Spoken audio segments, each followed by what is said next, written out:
Hi everyone.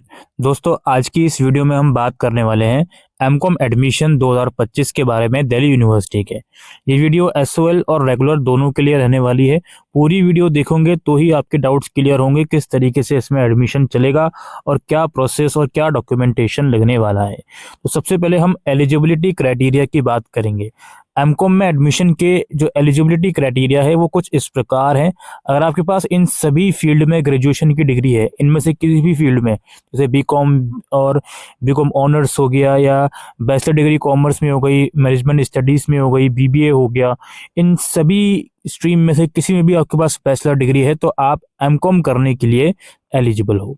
Category 1A और 2A का क्या मतलब है जी? कैटेगरी 2A में जो बच्चे आते हैं उनके लिए 50% सीट्स जो होती हैं वो डीयू में रिजर्व रखी जाती हैं। सीट मैट्रिक्स आप यहाँ पे देख सकते हो अलग अलग कॉलेज वाइज।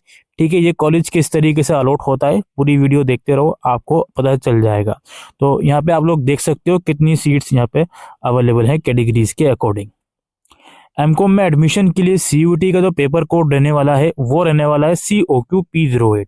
जब आप CUT PG का फॉर्म भरोगे तो ये कोड बहुत केयरफुली चूज कीजिएगा और अपनी यूनिवर्सिटी ऑफ दिल्ली बहुत केयरफुली चूज कीजिएगा।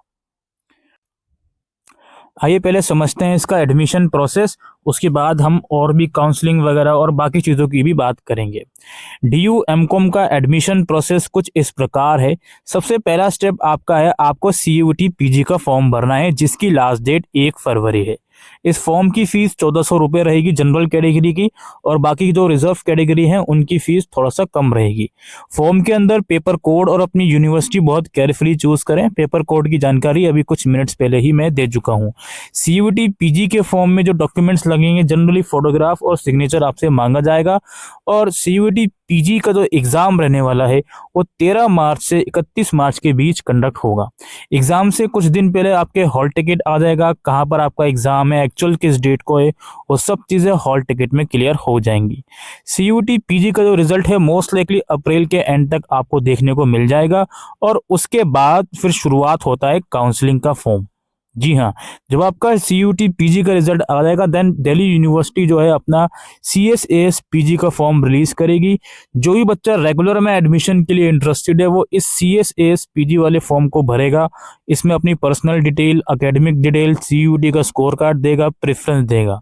अब प्रेफरेंस का मतलब क्या होता है? अभी कुछ देर पहले मैंने आपको दिखाया एमकॉम का जो कोर्स है अलग अलग कॉलेजेस और डिपार्टमेंट में अवेलेबल है। तो काउंसलिंग का फॉर्म भरते समय आपको ये प्रेफरेंस देना पड़ेगा कि आप किस प्रेफरेंस पर कौन सा कॉलेज रखना चाहते हो। तो आपके प्रेफरेंस प्लस CUT के स्कोर के बेसिस पर ही आपको कॉलेज अलॉट होगा।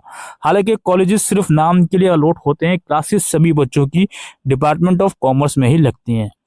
जो common seat allocation system counselling का फॉर्म आता है, इसमें आपको अपना फोटोग्राफ, सिग्नेचर, 10th-12th की मार्कशीट, CUT का स्कोर कार्ड, और उस टाइम तक अगर ग्रेजुएशन का रिजल्ट आ चुका होता है तो उसकी मार्कशीट, प्रोविजनल सर्टिफिकेट वगैरह। अगर आप किसी दूसरी यूनिवर्सिटी से बिलोंग करते हो तो माइग्रेशन सर्टिफिकेट, आपकी कोई रिजर्व कैटेगरी है तो उसका सर्टिफिकेट, और PWD है तो उसका सर्टिफिकेट आपको चाहिए होता है। और 250 रुपये की इस काउंसलिंग फॉर्म की फीस होती है, वो आपको भरनी होती है। इसमें कुछ चीज़ें हैं जो आपको समझनी है। ग्रेजुएशन का रिजल्ट अगर नहीं आया तो आप या तो सेमेस्टर 5 तक का रिजल्ट लगा सकते हो या उस स्पेस को ब्लैंक भी छोड़ सकते हो। जो बच्चे दूसरी यूनिवर्सिटी से आ रहे हैं उनका ग्रेजुएशन का रिजल्ट नहीं आया है तो माइग्रेशन सर्टिफिकेट की जगह वो अंडरटेकिंग भी लगा सकते हैं, जो कि काउंसलिंग के टाइम पर ऑनलाइन आपको प्रोवाइड करवाया जाएगा।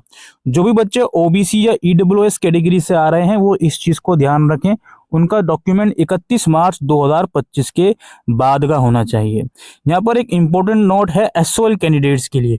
जो बच्चे SOL से एमकॉम करना चाहते हैं और CUT PG के बेसिस पर अप्लाई करना चाहते हैं, उन बच्चों को बता दूं कि CUT PG के फॉर्म भरने के बाद बाकी का प्रोसेस उनका SOL की वेबसाइट पर होगा। उन्हें CSAS काउंसलिंग का फॉर्म भरने की ज़रूरत नहीं है अगर वो SOL में जाना चाह रहे हैं तो। ठीक है, इस चीज़ का ध्यान रखें। CSAS काउंसलिंग का फॉर्म सिर्फ रेगुलर में एडमिशन के लिए है। और दूसरी बात भी मैं SOL के लिए स्पेसिफिकली बताना चाहता हूँ। देखो, रेगुलर में तो एडमिशन सिर्फ CUT के बेस पर ही होगा, लेकिन SOL में एडमिशन एमकॉम में CUT के बेस पर भी हो सकता है और आपके ग्रेजुएशन के मार्क्स के बेस पर भी हो सकता है। तो आप अगर सिर्फ ग्रेजुएशन के मार्क्स के बेस पर ही अप्लाई करना चाहते हो तो आपको CUET PG का फॉर्म भरने की जरूरत नहीं है। SOL का फॉर्म जब निकलेगा मई जून या जुलाई के अराउंड, सिर्फ वही फॉर्म आपको भरना है। ठीक है, बाकी आपके पास दोनों रास्ते ओपन है। आप CUET के थ्रू भी जाना चाहते हो, फिर बाद में मेरिट के थ्रू भी जाना चाहते हो, तो ऑब्वियसली CUET का भी एग्जाम दीजिए आप लोग, और उसके बाद फिर SOL का जो फॉर्म है वो भरिएगा। ये SOL के बारे में थोड़ी सी स्पेसिफिक इन्फॉर्मेशन थी, बाकी सारी डॉक्यूमेंटेशन वगैरह सब कुछ सेम रहेंगी, रिक्वायरमेंट जो भी है। तो अभी काउंसलिंग की बात करेंगे, लेकिन उससे पहले थोड़ा सा हम पेपर पैटर्न की बात करते हैं। पेपर आपका 75 क्वेश्चंस होंगे और 4 नंबर का एक क्वेश्चन होगा, 300 नंबर का आपका पेपर हो गया।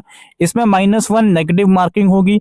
पेपर इंग्लिश और हिंदी दोनों ही लैंग्वेज में आएगा। आप बुक्स जो है आर गुप्ता, अरिहान जैसी बुक से इसकी प्रिपरेशन कर सकते हो। अब इसके जो एंट्रेंस एग्जाम है, इसके सिलेबस की अगर बात करें तो CUET PG की वेबसाइट पर ही आप जब आओगे तो यहाँ सिलेबस के सेक्शन में जाओगे, और जो कोड मैंने आपको बताया है कॉमर्स का COQP08, इसमें आपको डिटेल सिलेबस मिल जाएगा, कौन कौन से सेक्शंस आपके एंट्रेंस एग्जाम में रहने वाले हैं। ये पैटर्न है जो ऑलरेडी मैं आपको बता चुका हूँ। और नीचे अलग अलग सेक्शन, जैसे माइक्रो इकोनॉमिक्स में कौन कौन से सेक्शन आएंगे, फिर करेंसी एंड बैंकिंग हो गया, उसके बाद एसेंशियल्स ऑफ मैनेजमेंट हो गया, ऑफिस मैनेजमेंट हो गया, अकाउंटिंग हो गया, बिजनेस ऑर्गेनाइजेशन हो गया, स्टैटिस्टिक्स मेथड हो गया, उसके बाद पब्लिक फाइनेंस हो गया, business loss, cost accounting, company law and secretarial practice, और सेलिंग एंड एडवर्टीजमेंट। तो ये सारे सेक्शंस लिखे गए हैं, ये सब सेक्शंस आपके एंट्रेंस एग्जाम में कवर होने वाले हैं। ऑलराइट, तो इन्हें डिटेल में देख लीजिएगा। ऑब्वियसली जो ग्रेजुएशन में आपने ये सेक्शंस पढ़े हैं, ये सब्जेक्ट्स पढ़े हैं, वही में से आपका जो सिलेबस है वो बनेगा। ऑलराइट, ये थी आपकी सिलेबस की बात। हम डिटेल में और काउंसलिंग की बात करें उससे पहले फीस की बात कर लेते हैं। देखिए, फीस जो है MCOM प्रोग्राम की अलग अलग कॉलेज या डिपार्टमेंट वाइज अलग अलग हो सकती है।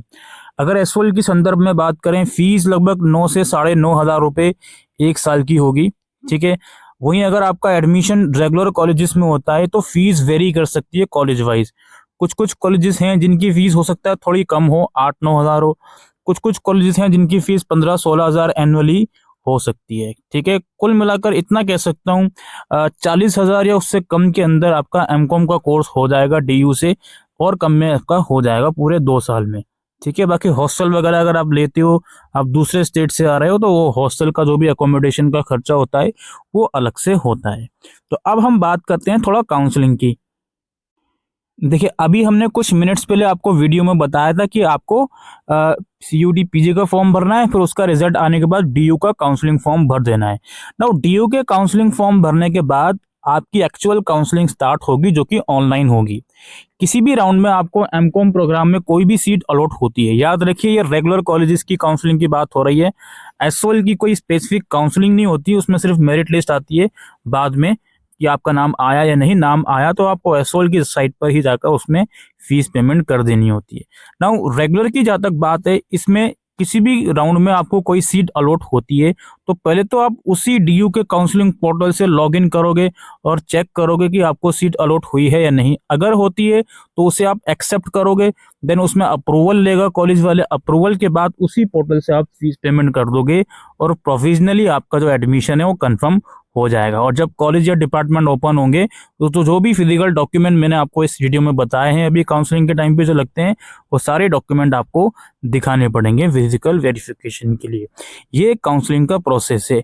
इस प्रोसेस में एक चीज याद रखिएगा, जो भी शेड्यूल है उसे प्लीज स्ट्रिक्टली फॉलो करें। ऑलराइट, और जिस भी राउंड का रिजल्ट आता है, आपको सीट अलॉट हुई है या नहीं हुई है, आपके डैशबोर्ड में कट ऑफ शो कर देगी कि फर्स्ट राउंड में लोएस्ट कट ऑफ हमने इतने वाले को एडमिशन दिया है। तो उससे भी आप एक एक्सपेक्टेड कट ऑफ का अंदाजा लगा सकते हो नेक्स्ट फर्दर राउंड्स के लिए।